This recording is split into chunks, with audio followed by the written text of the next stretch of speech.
श्लोक 40 पाठ 1 कुरुक्षेत्र के युद्धस्थल में सैन्य निरीक्षण। पहला पाठ।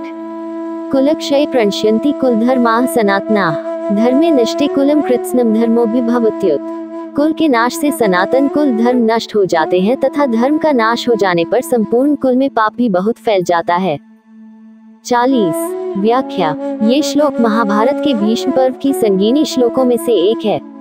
यहाँ अर्जुन भगवान कृष्ण से कह रहा है कि जब अधर्म और दुष्कर्मों का प्रकोप बढ़ता है तो समाज में स्त्रियों की स्थिति भी दयनीय हो जाती है।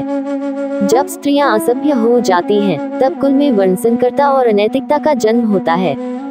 इस श्लोक के माध्यम से अर्जुन यह इंगित कर रहा है कि अधर्म और अनैतिकता समाज के सभी वर्गों को प्रभावित करती है और इससे कुल की पवित्रता और संस्कृति पर नकारात्मक प्रभाव पड़ता है।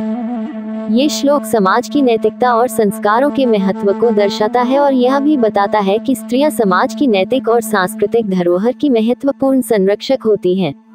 जब समाज में पतन और अशांति आती है तो इसका सीधा असर स्त्रियों की स्थिति और समाज की संरचना पर पड़ता है। श्लोक 41 पाठ 1 कुरुक्षेत्र के युद्धस्थल में सैन्य निरीक्षण। पहला पाठ। अधर्माभिभवात् कृष्ण प्रदुष्यन्ति कुल स्त्रियः स्त्रीषु दुष्टासु वार्ष्ण्य जायते वर्णसंकरः। हे कृष्ण, पाप के अधिक बढ़ जाने से कुल की स्त्रियां अत्यंत दूषित हो जाती हैं और हे वार्ष्ण्य, स्त्रियों के दूषित हो जाने पर वर्णसंकर उत्पन्न होता है। 41 व्याख्या। इस श्लोक में कर्ण का स्पष्ट तात्पर्य है कि जो लोग अपने कुल को नष्ट कर देते हैं उनके पूर्वज नरक में जाते हैं।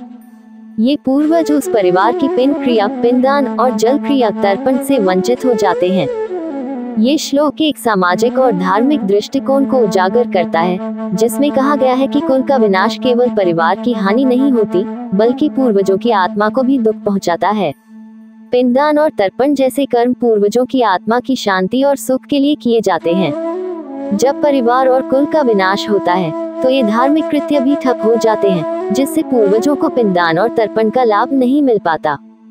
इस प्रकार श्लोक ये दर्शाता है कि कुल धर्म और पारंपरिक धार्मिक कृत्यों का पालन न करना एक गंभीर दोष है और इसके परिणाम स्वरूप न केवल वर्तमान पीढ़ी को बल्कि पूर्वजों को भी कष्ट उठाना पड़ता है।